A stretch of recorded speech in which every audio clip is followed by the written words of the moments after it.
menjadikanku serupa gambaranmu dan berharga di matamu. Yesus, kau telah memulai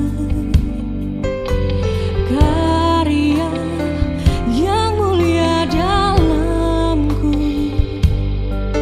Kau berikan hidupmu sebagai ganti dosaku, karena kasih-Mu padaku.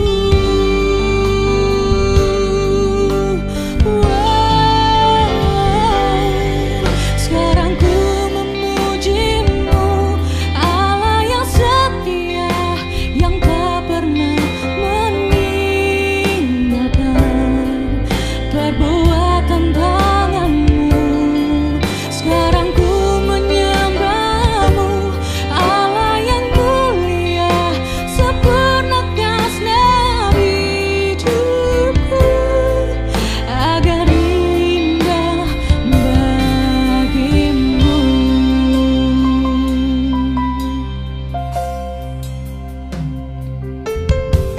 Yesus, kau telah memulai segala yang mulia dalamku.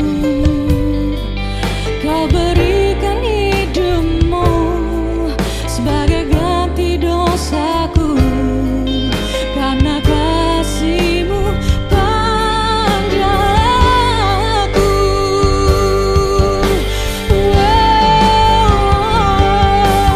Sekarang ku memuji-Mu, Allah yang setia, yang tak pernah meninggalkan perbuatan tangan-Mu. Sekarang ku menyembah-Mu, Allah yang mulia, sempurnakan segenap hidupku agar indah bagimu.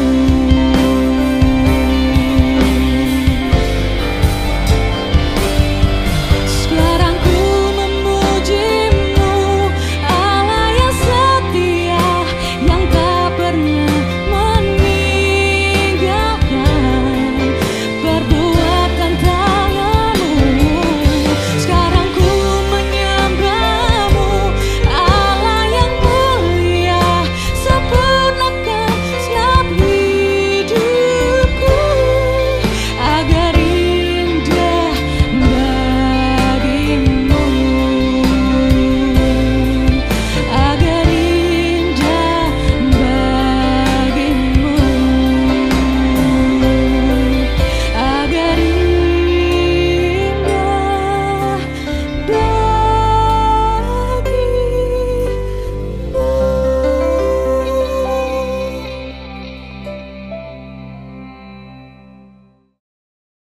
Puji Tuhan, saudara-saudara, kita tetap berdoa untuk bangsa dan negara kita, untuk beberapa pokok yang nanti kami akan tuntun saudara-saudara untuk mendoakan. Karena kita tetap harus mendukung pemerintah kita untuk melewati atau menuntun kita melewati masa pandemi ini dengan sebaik-baiknya. Dan kita percaya bahwa di dalam berkat dan pertolongan Tuhan, kita pasti dapat melewati semua ini dengan baik. Amin, saudara-saudara.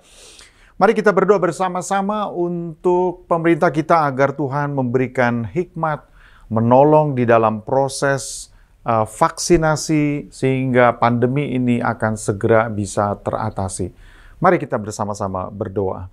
Bapa di surga, kami berdoa untuk pemerintah kami, biarlah Tuhan, pemerintah kami diberkati Tuhan, dengan kerjasama dari masyarakat, dari kami semua untuk mematuhi apa yang telah diberikan sebagai jalan bagi kami, yang juga merupakan jawaban doa bagi kami, bagi negeri kami. Tuhan Yesus, kami berdoa supaya proses vaksinasi akan diberkati oleh Tuhan.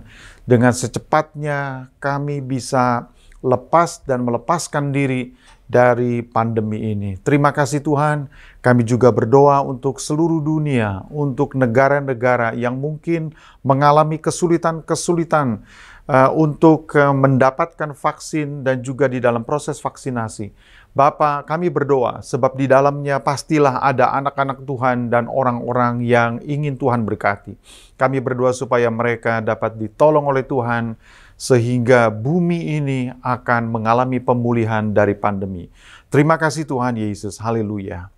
Saudara-saudara, kita akan berdoa juga untuk resesi negara kita supaya Tuhan akan tolong kita. Sebab akibat dari pandemi ini, saudara-saudara, gonjang-ganjing ekonomi negara kita serahkan ke dalam tangan Tuhan. Kita juga minta agar Tuhan akan melindungi pekerjaan dan usaha anak-anak Tuhan. Mari kita berdoa.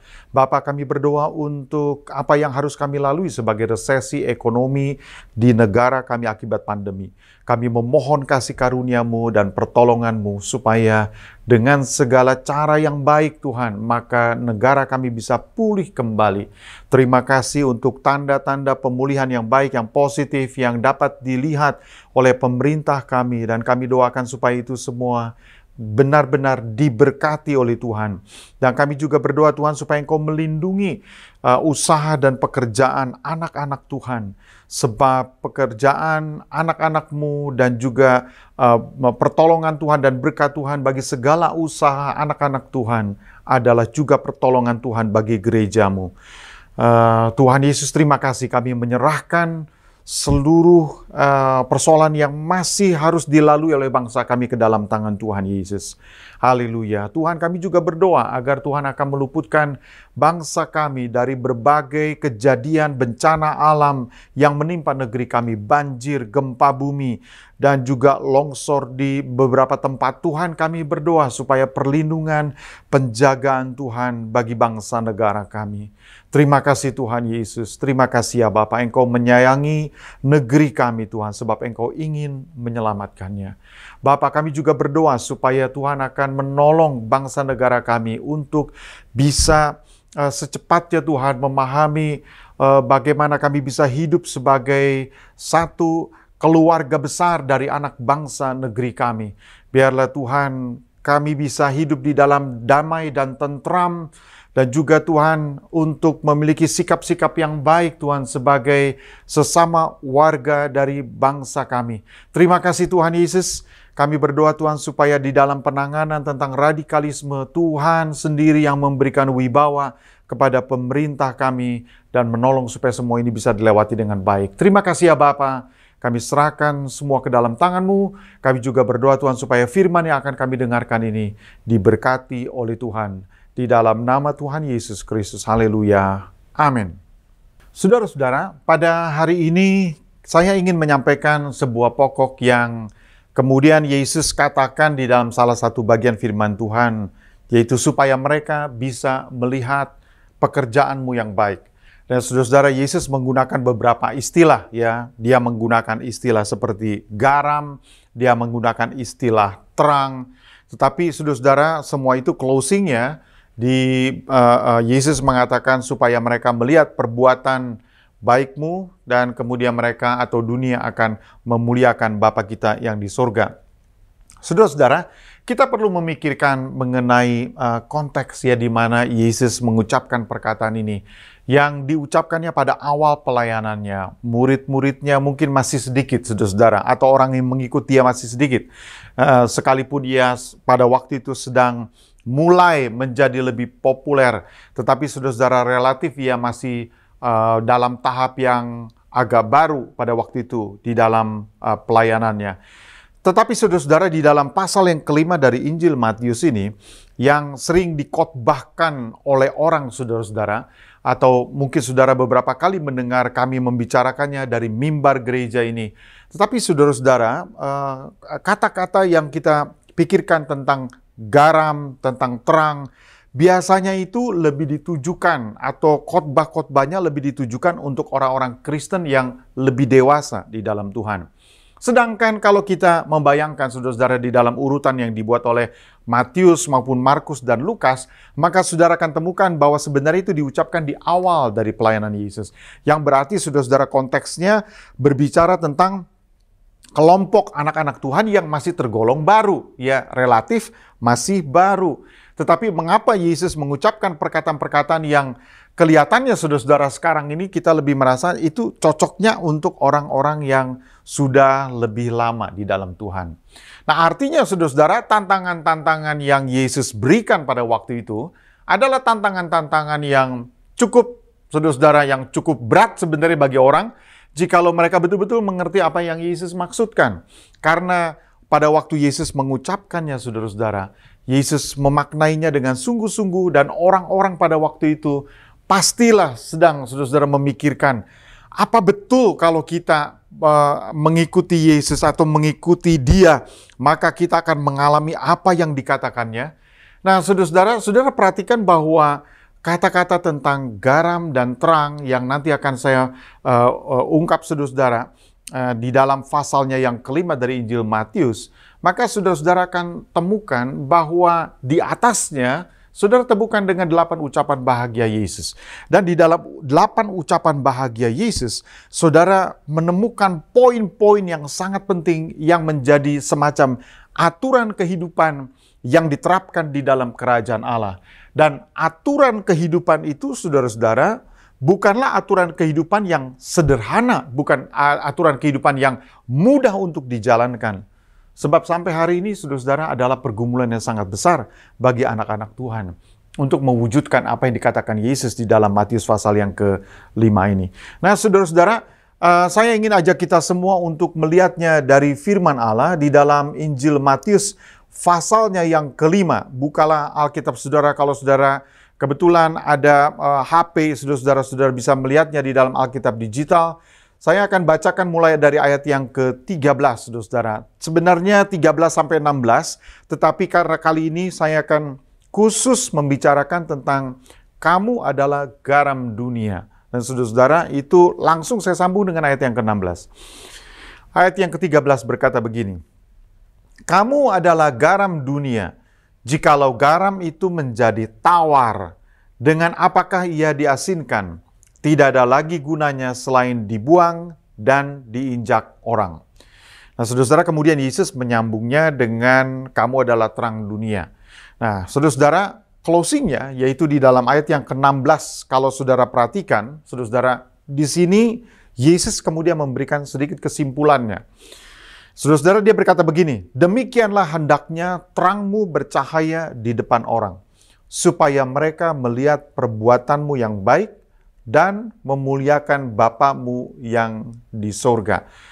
Memang apa yang saya ungkap di bagian akhir tadi, saudara-saudara, itu bercerita atau itu lebih menunjuk kepada soal kita adalah terang dunia. Tetapi di dalam Injil Matius, soal garam dunia itu didekatkan dengan terang dunia. Dan saudara-saudara, untuk sebuah maksud didaktik, yaitu sebuah maksud pengajaran bagi kita semua, bahwa kita melihat Injil Matius ingin kita mengerti bahwa di dalam konteks untuk menjadi berkat bagi orang lain, saudara-saudara, kita perlu untuk mengerti mengapa Yesus memakai istilah garam. Dan saudara-saudara, saya juga ingin mengingatkan kita semua bahwa di dalam Injil Markus contohnya, saudara-saudara, yang memiliki konteks yang mungkin sedikit berbeda. Tetapi saudara-saudara, hukum perjanjian lama menyebutkan bahwa memang tidak ada persembahan yang dipersembahkan, saudara-saudara, kepada Allah tanpa digarami, ya.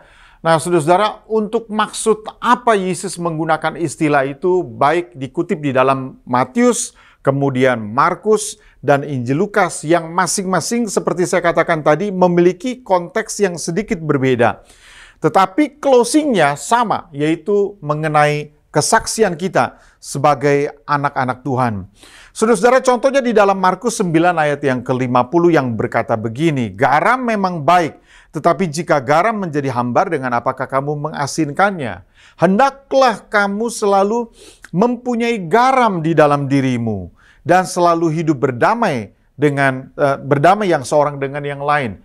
Nah, kalau saudara membaca dari Injil Markus, Maka saudara-saudara, istilah hendaklah kamu selalu mempunyai garam dalam dirimu. Nah, mungkin kata-katanya terasa atau terdengar saudara-saudara agak sedikit beda, saudara-saudara. Walaupun mungkin maksudnya Yesus mengatakan saudara-saudara bahwa memang kita berada di dalam situasi saudara-saudara penderitaan, tantangan yang sangat berat, dan kita akan digarami dengan api, katanya saudara-saudara. Di dalam ayatnya yang ke-49, ayat sebelumnya saudara-saudara, bahwa kamu akan digarami dengan api. Dan saudara-saudara, konteksnya sedikit beda, tetapi maksud dan tujuannya itu sama, dan arahnya itu sama. Dan saudara-saudara, ayat di dalam Injil Markus yang boleh saya sebutkan sebagai ayat yang sedikit sulit untuk dipahami sebenarnya, tetapi jelas itu mengacu kepada apa yang ada di dalam Perjanjian Lama. Nah, saudara-saudara, juga saudara akan temukan di dalam Injil Lukas, ya, di dalam Injil Lukas bunyinya saudara-saudara juga unik, ya, demikian disebutkan. Demikian pula lah tiap-tiap orang di antara kamu, ya. Lukas 14 ayat 33 sampai 35. Demikian pula lah tiap-tiap orang di antara kamu yang tidak melepaskan dirinya dari segala miliknya, tidak dapat menjadi muridku. Garam memang baik, tetapi jika garam menjadi tawar, dengan apakah ia diasinkan? Tidak ada lagi gunanya baik untuk ladang ataupun untuk pupuk, ya. Dan orang membuangnya saja. Siapa mempunyai telinga untuk mendengar, hendaklah ia mendengar.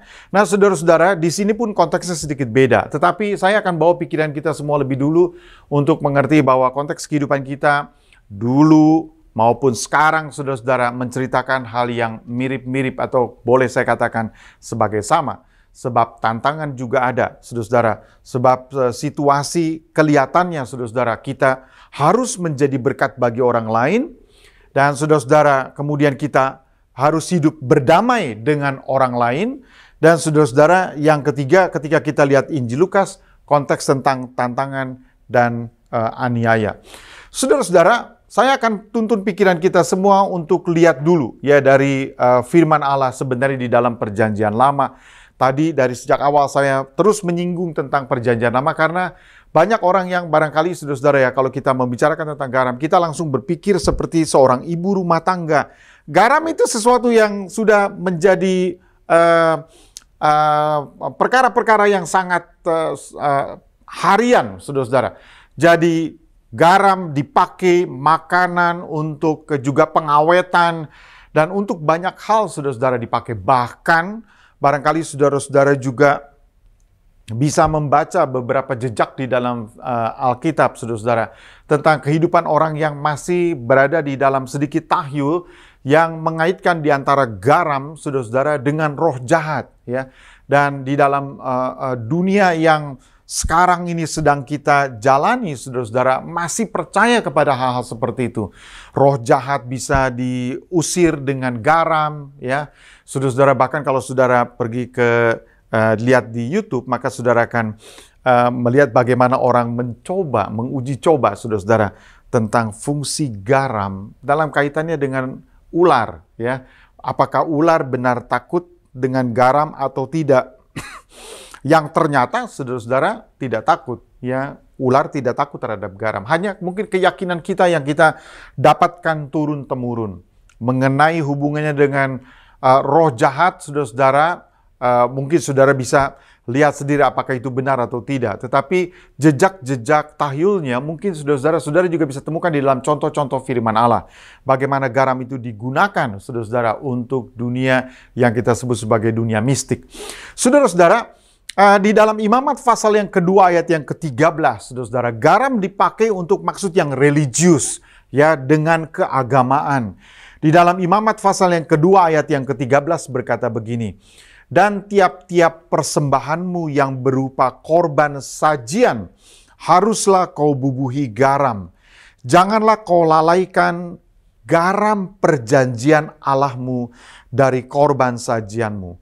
Beserta segala persembahanmu, haruslah kau persembahkan garam. Nah, saudara melihat di sini bahwa garam dikaitkan dengan kebiasaan religius. Karena di dalamnya, saudara-saudara, pemaknaannya itu sangat indah dan sangat bagus ya. Saudara-saudara, saya bacakan satu ayat lagi di dalam Bilangan pasal yang ke-18 ayat yang ke-19 yang juga sedikit mengulangi apa yang sudah saya katakan tadi dari imamat. Segala persembahan khusus, pasal 18 ayat 19 dari kitab Bilangan, segala persembahan khusus, yakni persembahan kudus yang dipersembahkan orang Israel kepada Tuhan, aku berikan kepadamu dan kepada anak-anakmu laki-laki dan perempuan bersama-sama dengan engkau. Itulah suatu ketetapan untuk selama-lamanya. Itulah suatu perjanjian garam, ya, untuk selama-lamanya di hadapan Tuhan bagimu, serta bagi keturunanmu. Saudara-saudara, ada sesuatu yang Tuhan mau nyatakan tentang istilah perjanjian garam atau mengenai fungsi garam yang ditaburkan di atas persembahan yang harus dibawa kepada Tuhan. Saudara-saudara, ini berbicara tentang keabadian, kita bicara tentang sesuatu yang kita disebutkan firman Allah perjanjian garam, bukan hanya keabadian, tetapi saudara-saudara, sesuatu yang tidak bisa dibatalkan secara sepihak. Nah, saudara-saudara, itu sebabnya juga diberikan, ditunjukkan di dalam 2 Tawarikh pasal yang ke-13 ayatnya yang ke-5. Tidak tahukah kamu bahwa Tuhan Allah Israel telah memberikan kuasa kerajaan atas Israel kepada Daud dan anak-anaknya untuk selama-lamanya dengan perjanjian garam. Saudara-saudara, kalau saudara membaca artikel-artikel di Timur Tengah, maka saudara-saudara akan menemukan kebiasaan dari orang-orang di sana, katanya kalau mereka berjumpa dengan seseorang yang masih agak baru, dan bagaimanakah mereka bisa yakin bahwa orang ini tidak bermaksud jahat kepada mereka, yaitu untuk sama-sama menikmati garam, saudara-saudara. Jadi ini disebut mencicipi garam musuhmu. Jadi kalau kamu bersedia untuk mencicipi garam orang yang kamu jumpai, maka orang itu akan bisa menganggap kamu sebagai kawannya, ya, sebagai orang yang bisa dipercaya. Jadi memang kebiasaan itu masih, saya membaca artikel saudara-saudara dari menceritakan tentang apa yang menjadi kebiasaan di Timur Tengah, termasuk di tanah Arab juga saudara-saudara, terkait dengan garam. Jadi garam berbicara tentang keabadian, bicara tentang perjanjian yang tidak bisa dibatalkan sepihak. Saudara-saudara, juga termasuk kalau saudara-saudara membayangkan bahwa mengapa Allah memanggil selalu orang Israel untuk kembali kepada pertobatan, untuk bertobat kembali kepada perjanjian Tuhan. Karena memang hanya pertobatanlah yang bisa membuat mereka kembali kepada perjanjian Allah. Dan saudara-saudara, perjanjian itu tidak bisa dibatalkan secara sepihak oleh mereka. Nah, saudara-saudara, bagi mereka juga yang bisa menggunakan atau mengerti bahwa di dalam perjanjian lama garam dipakai untuk keadaan-keadaan atau kebiasaan-kebiasaan religius mereka. Karena garam berbicara tentang purity, berbicara tentang kemurnian, saudara-saudara. Yang berikutnya garam juga dipakai yang berbicara tentang preservasi atau sesuatu yang sifatnya bertahan lama, diawetkan, ya. Saya kira ini sesuatu yang sangat umum di antara kalangan kita, saudara-saudara, untuk memasak, untuk mengawetkan ikan asin barangkali, saudara-saudara, untuk mengawetkan sesuatu, bahkan dipakai juga barangkali untuk mendinginkan sesuatu, untuk memelihara, saudara-saudara, suhu dingin dan seterusnya. Dan saudara-saudara juga bukan hanya berbicara tentang perjanjian atau hubungan, tetapi saudara-saudara, unsur yang lainnya yaitu sesuatu yang harus bernilai korban atau harga bagi sesuatu. Should cost something. Haruslah untuk memiliki harga yang harus dibayar, saudara-saudara, atau mengganti sesuatu. Sehingga saudara-saudara dikatakan bahwa memang setiap persembahan yang dibawa kepada Tuhan haruslah murni dan haruslah bisa bertahan lama. Dan haruslah saudara-saudara di dalam rangka untuk mengganti sesuatu. Nah, itu sebabnya konteks ketika kita berbicara tentang garam, saudara-saudara, mesti hal-hal seperti ini yang memenuhi pikiran dan hati kita. Waktu Yesus mengatakan kamu adalah garam dunia. Jadi ini bukan sesuatu yang sifatnya sembarangan atau asal saja, oleh karena mungkin garam dipakai di mana-mana, maka itu kemudian dijadikan sebagai contoh di dalam atau ilustrasi dalam pengajaran Yesus atau khotbah Yesus. Sebenarnya saudara-saudara, garam itu bersifat lebih symbolical, ya, symbolical, dan itu menjadi sesuatu yang sangat penting karena saudara-saudara, kalau simbolik berkaitan dengan hubungan, maka itu berkaitan dengan covenant di antara Allah dengan umatnya. Dan saudara-saudara, kalau Tuhan juga mengingatkan kita bahwa garam bisa kehilangan rasanya, saudara-saudara. Dan kalau itu bisa, garam itu bisa kehilangan rasanya, asinnya, maka Yesus sedang mengingatkan kita bahwa kehidupan kita atau setiap kita sebagai orang Kristen, saudara-saudara, bisa saja pengaruh kehidupan kita itu hilang di masyarakat. Pengaruh dari kehidupan kita itu tidak lagi dihargai oleh orang. Karena saudara-saudara, mungkin beberapa hal terjadi dan beberapa hal telah membuat kehidupan kita kehilangan betul-betul kekuatan dan kewibawaan rohaninya. Saudara-saudara, di dalam Lukas pasal yang ke-17, Yesus juga memberikan indikasi atau petunjuk ini. Waktu Yesus berkata, Yesus mengungkapkan tentang istri Lot sebagai orang yang sudah tidak punya lagi pengaruh positif bagi kerajaan Allah. Saya bacakan saudara-saudara ya, Lukas pasal yang ke-17, ayatnya yang ke-20, kita lihat saudara-saudara, Lukas pasal yang ke-17, ayat-ayat ini adalah ayat-ayat yang indah yang menceritakan di antara kaitan kata garam saudara-saudara dengan kehilangan pengaruh dari kehidupan kita. Lukas pasalnya yang ke-17, ayatnya yang ke-20, firman Allah berkata gini, atas pertanyaan orang-orang Farisi, apabila kerajaan Allah akan datang, Yesus menjawab katanya, kerajaan Allah datang tanpa tanda-tanda lahiriah. Juga orang tidak dapat mengatakan, lihat, ia ada di sini, atau ia ada di sana, sebab sesungguhnya kerajaan Allah ada di antara kamu. Dan ia berkata kepada murid-muridnya, akan datang waktunya kamu ingin melihat satu daripada hari-hari anak manusia itu, dan kamu tidak akan melihatnya. Dan orang akan berkata kepadamu, lihat, ia ada di sana. Lihat, ia ada di sini. Jangan kamu pergi ke situ, jangan kamu ikut. Sebab sama seperti kilat memancar dari ujung langit yang satu ke ujung langit yang lain. Demikian pula lah kelak halnya anak manusia pada hari kedatangannya. Tetapi ia harus menanggung banyak penderitaan dahulu dan ditolak oleh angkatan ini. Nah, Yesus memakai konteks penderitaan dan aniaya terhadap Mesias. Tetapi ia harus menanggung, dia ditolak oleh angkatan ini. Dan sama seperti terjadi pada zaman Nuh, demikian pula lah halnya kelak pada hari-hari anak manusia. Mereka akan makan dan minum, mereka kawin dan dikawinikan sampai kepada hari Nuh masuk ke dalam bahtera, lalu datanglah air bah dan membinasakan mereka semua. Demikian juga seperti yang terjadi di zaman Lot. Mereka makan dan minum, mereka membeli dan menjual, mereka menanam dan membangun. Tetapi pada hari Lot pergi keluar dari Sodom, turunlah hujan api dan hujan belerang dari langit dan membinasakan mereka semua. Demikian halnya kelak pada hari di mana anak manusia menyatakan dirinya. Barang siapa pada hari itu sedang di peranginan, di atas rumah dan barang-barangnya ada di dalam rumah, janganlah ia turun untuk mengambilnya. Demikian juga orang yang sedang di ladang, janganlah ia kembali. Nah, saudara-saudara, ingat konteksnya ya, tantangan-tantangan yang ada bagi orang benar untuk hidup di antara orang-orang yang tidak benar. Lalu Yesus mengatakan begini, saudara-saudara, ingatlah akan istri Lot. Nah, saudara-saudara tahu ceritanya bahwa bagaimana istri Lot melihat ke belakang, lalu kemudian dia menjadi tiang garam. Dan saudara-saudara, persoalannya barangkali adalah mengapa dia jadi tiang garam, saudara-saudara.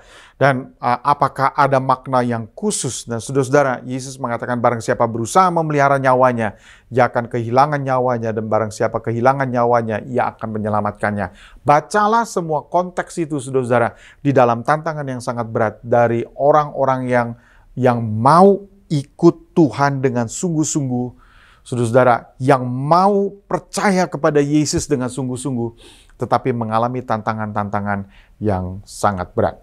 Nah, saudara-saudara, kalau kita melihat baik di dalam Injil Matius, dalam Injil Markus, dan di dalam Injil Lukas, saya bawa pikiran kita semua, saudara-saudara, kepada level praktika ketika kalau saya mengatakan bahwa di dalam Injil Matius, saudara melihat konteksnya adalah ketika Yesus mengatakan tentang garam, soal bagaimana kita bisa menjadi berkat bagi orang lain.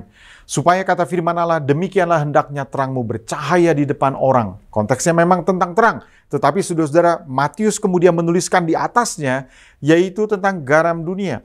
Dan saudara-saudara, di antara, atau kalau kita mengatakan, apa sih yang menyebabkan seseorang itu, saudara-saudara, bisa berposisi atau mengambil posisi seperti garam yang bisa kehilangan asinnya, maka saudara-saudara akan berbicara tentang kesulitan yang terjadi di dalam kehidupan kita. Kesulitan, kesenangan, ya saudara-saudara. Dua-duanya itu merupakan tantangan bagi kita. Bagaimana di dalam kesulitan itu kita bisa tetap, saudara-saudara, Tuhan tetap bisa merasakan bahwa kita adalah, Tuhan tetap bisa melihat bahwa kita bisa melewati semua itu dengan sikap ketundukan kepada Tuhan, melewatinya dengan bersandar kepada Tuhan, berserah sepenuhnya kepada Dia, dan tetap percaya kepadanya, saudara-saudara. Atau barangkali saya katakan tadi, selain kesulitan, kita ambil ekstrim lainnya, yaitu kesenangan.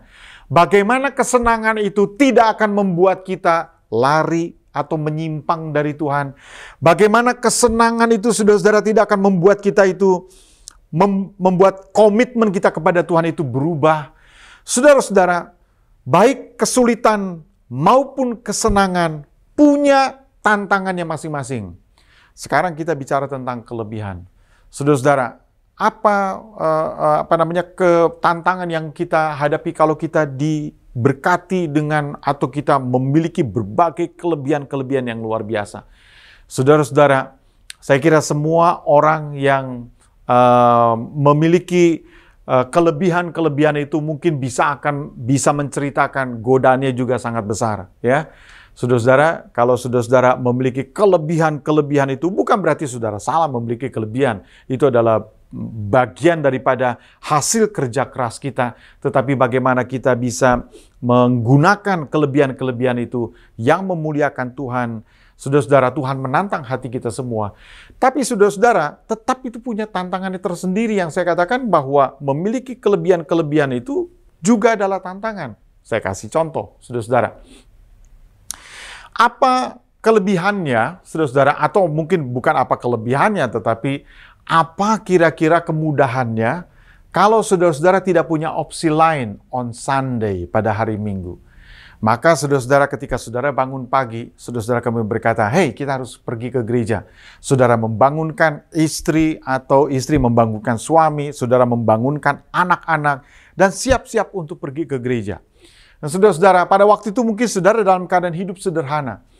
Nah, saudara-saudara, persoalan barangkali mulai muncul ketika saudara-saudara mulai memiliki kelebihan-kelebihan. Saudara-saudara diberikan mobil, saudara diberikan uang atau memiliki uang yang lebih banyak lagi. Saudara mulai memikirkan untuk menggunakan waktu yang ada. Saudara mulai memikirkan kesempatan-kesempatan yang bisa saudara beli dengan uang saudara.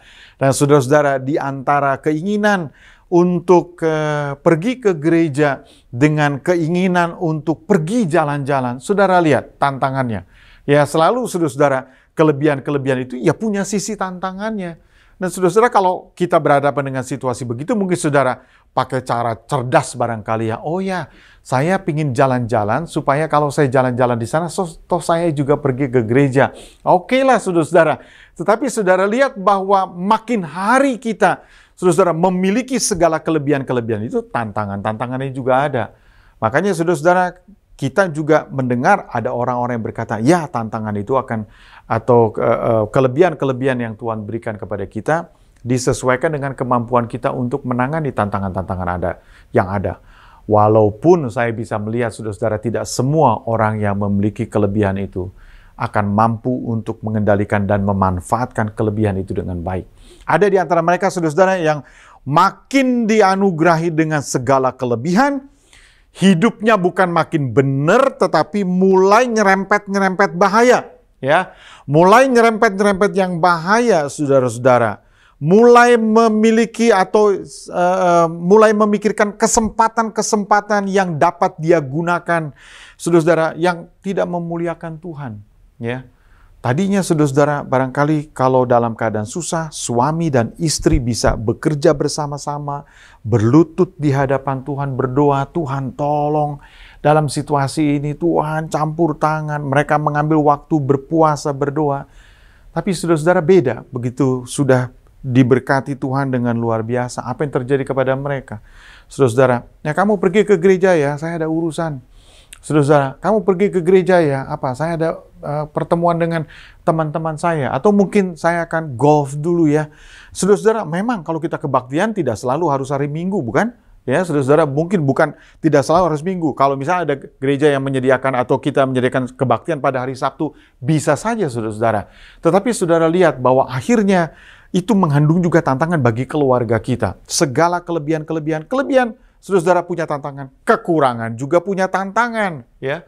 Saudara-saudara, apa yang terjadi kalau saudara mengalami tantangan-tantangan yang bertubi-tubi, ya, atau kekurangan yang betul-betul membuat hidup kita ini bukan hanya pas-pasan, betul-betul kepepet, saudara-saudara. Belum tentu, saudara-saudara, kita akan membuat keputusan yang baik atau bertindak bijaksana dalam posisi seperti itu. Selalu, saudara-saudara, orang mengatakan bahwa mengapa kejahatan itu meningkat. Kejahatan itu meningkat katanya karena orang ketika berhadapan dengan situasi tidak punya apa-apa, ya. Macam-macam, saudara-saudara. Bahkan saudara menemukan alasan-alasan yang agak lucu juga. Ya, gara-gara orang butuh uang untuk menikah, dia mengambil uang perusahaan. Gara-gara dia mau pergi jalan-jalan, saudara-saudara, dia ambil uang orang lain. Nah, saudara-saudara, saudara lihat bahwa gara-gara kekurangan katanya. Nah, sekarang persoalannya, saudara-saudara, kalau kita berhadapan dengan kesulitan, kesenangan, kelebihan, kekurangan, saudara-saudara lihat bagaimana kita bisa hidup menjadi berkat bagi orang lain kalau kita tidak bisa mengatasi di level itu. Ya, di level yang Tuhan katakan, segala kesulitan, segala kesenangan, segala kelebihan, segala kekurangan. Dan Paulus berkata, aku tahu apa itu kelebihan, aku tahu apa itu kekurangan. Dan kalau kita, saudara-saudara, menganggap bahwa ada masanya kita akan memiliki kelebihan-kelebihan, tetapi kalau kita diizinkan oleh Tuhan untuk mengalami kekurangan, kita tidak akan begitu tertekannya sampai kita tidak bisa berdoa lagi, sampai kita tidak bisa membaca firman Tuhan lagi. Saudara-saudara, ini merupakan peringatan bagi kita. Bagaimana kita menjadi garam itu bukan soal saja memberikan pengaruh kepada orang lain, tetapi saudara-saudara, bagaimana kita memperlihatkan kepada dunia waktu kita berhadapan dengan kesulitan, kesenangan, kelebihan, dan kekurangan. Ingat saudara-saudara, bahwa konteks di dalam Injil Matius ketika Yesus mengatakan demikian, di atasnya adalah 8 ucapan bahagia. Dan Yesus berbicara, saudara-saudara, tentang semua yang saya katakan tadi. Nah, sekarang saya bawa pikiran kita semua kepada konteks Markus. Di dalam Injil Markus, saudara-saudara, itu konteksnya soal hidup damai dengan orang lain. Dan kalau kita sebagai anak-anak Tuhan, saudara-saudara, sebagai anak-anak Tuhan, kita kehilangan rasa garam itu, saudara-saudara, asinnya garam itu, kata firman Tuhan, jikalau kita tidak bisa hidup damai dengan orang lain. Dan saudara-saudara, bagaimana kita bisa mempertahankan kesaksian hidup kita kalau kita tidak bisa hidup damai dengan orang lain? Nah, Yohanes pasal yang ke-16 ayat 33, Yesus berkata begini, semuanya itu kukatakan kepadamu, supaya kamu beroleh damai sejahtera di dalam aku. Dalam dunia kamu menderita penganiayaan, tetapi kuatkanlah hatimu, aku telah mengalahkan dunia. Dan saudara-saudara, kalau kita berhadapan dengan orang yang tidak menyukai kita, sampai Yesus mengatakan, bisa nggak kita, saudara-saudara, ditampar pipi kiri, dikasih pipi kanan. Mampu nggak, saudara-saudara? Diucapkannya sih gampang, tetapi dilakukannya, waduh, saudara-saudara, susahnya minta ampun. Apalagi kalau ucapan, tindakan itu mungkin sudah sampai melukai martabat kita. Kita memberontak, kita marah, kita kecewa sekali. Dan saudara-saudara, bahkan beberapa tindakan-tindakan yang tidak masuk akal, maupun juga tindakan-tindakan yang melukai orang lain. Oleh karena saudara-saudara, kita sudah benar-benar ya kehilangan yang kita sebut tentram lagi di dalam hati kita. Atau 2 Korintus 13 ayat yang ke-11 yang berkata begini, saudara-saudara, akhirnya saudara-saudaraku, bersukacitalah, usahakanlah dirimu supaya sempurna, terimalah segala nasihatku, sehati sepikirlah kamu, dan hiduplah dalam damai sejahtera, maka Allah sumber kasih dan damai sejahtera akan menyertai kamu. Firman Allah juga mengatakan, saudara-saudara, agar kita hidup dengan segala upaya untuk hidup dalam damai dengan orang lain. Tapi saudara-saudara, dalam dunia kita sekarang ini, apakah masih cukup relevan kita bicara mengenai orang Kristen hidup damai dengan orang lain. Saudara-saudara, kalau kita tidak bisa hidup damai dengan orang lain, bagaimanakah dunia bisa percaya tentang Kristus di dalam kita? Bagaimanakah orang bisa melihat perbuatanmu yang baik dan memuliakan Bapamu yang di surga, jikalau mereka tidak bisa melihat tentram di dalam hati kita? Berkali-kali saya mengatakan, saudara-saudara, bahwa jika saudara tidak memiliki tentram dan damai di dalam hatimu, kamu tidak akan bisa memberikan tentram dan damai kepada orang lain. Saudara dan saya hanya bisa memberikan apa yang kita miliki kepada orang lain. Kita tidak akan bisa memberikan apa yang tidak kita miliki, saudara-saudara. Bisa juga sih zaman sekarang dirampas dari orang lain, dikasih sama orang, saudara-saudara. Tetapi maksud saya, kita bicara tentang kekayaan di dalam diri kita. Yang kita miliki itu tentram dan damai, yang bisa kita berikan kepada orang lain. Dan orang lain akan menerima tentram dan damai dari kita, saudara-saudara, jikalau kita juga memilikinya lebih dulu. Saudara-saudara, ketika Yesus mengatakan di dalam Injil Markus, di dalam konteks sedemikian, bagaimana kamu bisa hidup damai dengan orang lain. Itu sebabnya Yesus katakan, hendaklah kamu selalu mempunyai garam di dalam dirimu. Yang dimaksudkannya adalah, saudara-saudara, seperti saya katakan tadi, kamu harus punya tentram dulu di dalam diri kamu. Kamu harus punya tentram dan damai, baru kamu bisa share damai itu sama orang lain. Tapi kalau kamu tidak punya damai dengan orang lain, ya pantas saja hidupmu garang sama orang lain. Kamu tidak punya damai dan tentram di dalam hatimu. Kegelisahanmu terlalu tinggi, sehingga kamu tidak bisa mewakili Tuhan di dalam soal damai dan tentram. Saudara-saudara, dan Lukas pasal yang ke-14 yang merupakan bagian yang terakhir, konteksnya adalah tentang tantangan dan aniaya. Demikian pula lah tiap-tiap orang di antara kamu, saudara-saudara, yang tidak dapat melepaskan dirinya dari segala miliknya dan tidak dapat menjadi muridku. Dan seterusnya, kemudian Yesus katakan, tidak ada lagi gunanya baik untuk garam, kehilangan asinnya, dan saudara-saudara semua itu tidak berguna, dan kemudian tidak baik dan tidak bisa dipakai lagi untuk pupuk dan untuk ladang, maka orang membuangnya begitu saja.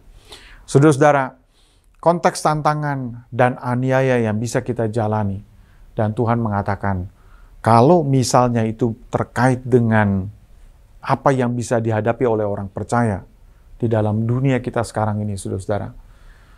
Gereja-gereja yang bisa mengalami tantangan-tantangan, ya seperti kita doakan tadi, supaya Tuhan akan tolong negara kita di dalam soal menghadapi radikalisme. Nah, saudara-saudara, kalau tantangan-tantangan itu begitu real, ya kita nggak bisa lagi berbakti, kita nggak menghadapi tantangan, dipersulit, saudara-saudara. Ya, saya yakin pemerintah telah berupaya supaya masyarakat kita akan semakin dewasa untuk menangani perbedaan-perbedaan. Dan saudara-saudara, kalau hal-hal itu terjadi, saudara-saudara, di atas kita, terhadap kita, bahkan sampai kepada soal kekerasan atas nama agama juga terhadap kita orang-orang percaya, apa yang harus kita lakukan? Saudara, bukankah firman Allah mengatakan, doakanlah musuhmu? Dan saudara-saudara, bukankah firman Allah juga mengatakan, bahwa kita harus rela menanggungnya sebagai salib Kristus di atas kita. Dan kalau orang melihat, saudara-saudara, kata firman Allah, Yesus berkata, jikalau dunia kemudian bisa melihat tentang kamu dan bisa tetap melihat kamu adalah garam yang tidak kehilangan asinnya di tengah-tengah tantangan-tantangan seperti itu dan aniaya yang kamu alami, saudara-saudara, maka orang akan memuliakan Bapamu yang di surga. Saudara-saudara, baik di dalam konteks kesulitan, kesenangan, kelebihan, dan kekurangan, baik di dalam konteks damai sejahtera, hidup berdamai dengan orang, saudara-saudara, baik di dalam konteks tantangan dan aniaya yang real, yang bisa dihadapi oleh setiap orang yang percaya. Saudara-saudara, kita teringat dengan teman-teman kita yang harus membayar iman mereka dengan nyawa mereka. Tetapi mereka, saudara-saudara, bahkan di dalam sebuah wawancara yang saudara bisa saksikan di YouTube, bagaimana ibu-ibu dari orang-orang Kristen yang dibunuh oleh karena iman mereka. Dan ibu-ibu ini berkata, saya berterima kasih kepada Tuhan sebab mereka tetap berpegang kepada Kristus sampai akhir hidup mereka. Saudara-saudara, apa yang orang rancang untuk menjadi sesuatu yang teror bagi orang, menceritakan tentang penderitaan orang Kristen sebagai film-film yang meneror iman kita, tetapi itu akan menjadi kabar Injil oleh karena apa yang dibuat saudara-saudara untuk membuat takut orang dapat dibukakan oleh pikirannya, dapat dibukakan oleh Tuhan, bahwa orang-orang ini telah membayar dengan begitu berani harga iman mereka secara luar biasa dan tetap berpegang kepada Kristus Yesus Tuhan. Saudara-saudara, dengan cara demikian maka Yesus kemudian berkata, saudara-saudara, kamu adalah garam dunia. Dan kalau kita adalah garam dunia, jangan sampai kita kehilangan asinnya.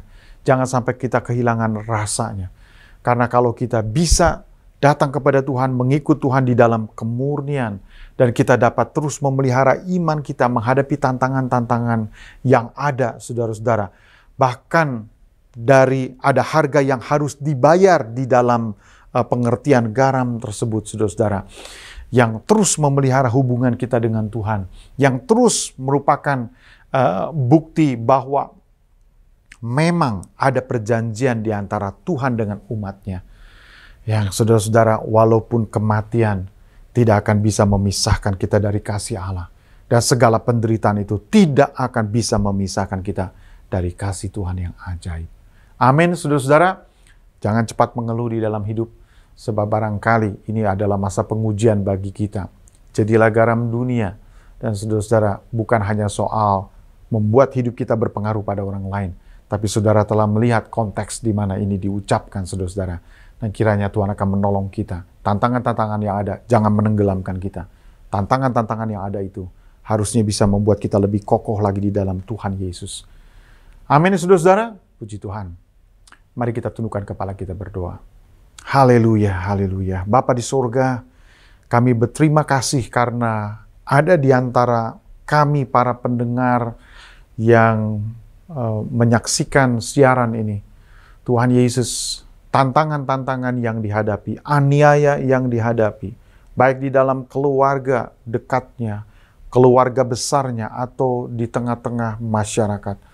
Tuhan Yesus, ada anak-anak-Mu juga Tuhan ketika mendengar ajakan untuk menjadi garam dunia yang Yesus ucapkan, yang berada di dalam konteks berhadapan dengan kesenangan dan kesulitan, di antara tantangan-tantangan, kelebihan dan kekurangan. Dan ada juga Tuhan di antara kami yang berada di dalam tantangan, memiliki tentram di dalam hati yang berasal dari Tuhan. Supaya dari hati yang tentram itu kami bisa memberikan tentram kepada orang lain, damai kepada orang lain juga. Tuhan Yesus, terima kasih. Terima kasih Tuhan Yesus. Nah, kalau ada di antara kami yang menemukan alasan logis melalui khotbah yang disampaikan ini, dan hati kami mau lebih bersandar berserah kepada Tuhan, Tuhan Yesus, kiranya Engkau memberkati doa ini. Saudara-saudara, jikalau saudara-saudara seperti yang saya katakan tadi, bahwa saudara-saudara merasa bahwa Tuhan berbicara kepada saudara pada hari ini. Dan saudara-saudara, saya ingin agar saudara-saudara bisa mengikuti doa yang akan saya naikkan ini. Bapa di surga, saya serahkan hidup saya kembali ke dalam tangan-Mu. Saya percaya apa yang saya jalani sampai hari ini, apakah itu kelebihan atau kekurangan, apakah itu kesulitan atau kesenangan, apakah itu tantangan untuk hidup dalam damai dengan semua orang? Apakah itu tantangan dan aniaya yang harus saya hadapi dan jalani karena saya adalah pengikut Kristus? Saya percaya bahwa Engkau mengingatkan saya hari ini agar tetap menjadi garam dunia. Agar saya tidak kehilangan rasa di dalam Tuhan dan ketika menghadapi semua ini. Terima kasih Tuhan Yesus. Saya adalah garam dunia yang tidak akan kehilangan rasa asinnya, yang bisa membawa kemurnian, yang bisa membawa preservasi dan menimbulkan daya tahan di dalam diri orang lain maupun di dalam saya. Dan terima kasih Tuhan, karena semua ini menggambarkan tentang hubungan saya dengan Tuhan Yesus. Saya serahkan hati saya ke dalam tangan-Mu. Engkaulah Tuhan dan Juru Selamat saya. Haleluya, haleluya. Saudara-saudara, sementara kita tundukkan kepala di hadapan Tuhan, marilah kita datang sekali lagi di hadapan Tuhan untuk menyerahkan seluruh kehidupan kita ke dalam tangan-Nya. Tuhan berbicara kepada kita, kita adalah garam dunia, kamu adalah garam dunia. Dan saudara-saudara, salah satu bahaya yang paling Tuhan ingatkan kepada kita adalah jangan sampai kita kehilangan asinnya, sampai kita kehilangan rasanya. Dan kalau kita sudah kehilangan rasanya, maka firman Allah katakan tidak berguna apa-apa selain dibuang begitu saja. Tuhan, kami tidak mau mengalami seperti itu.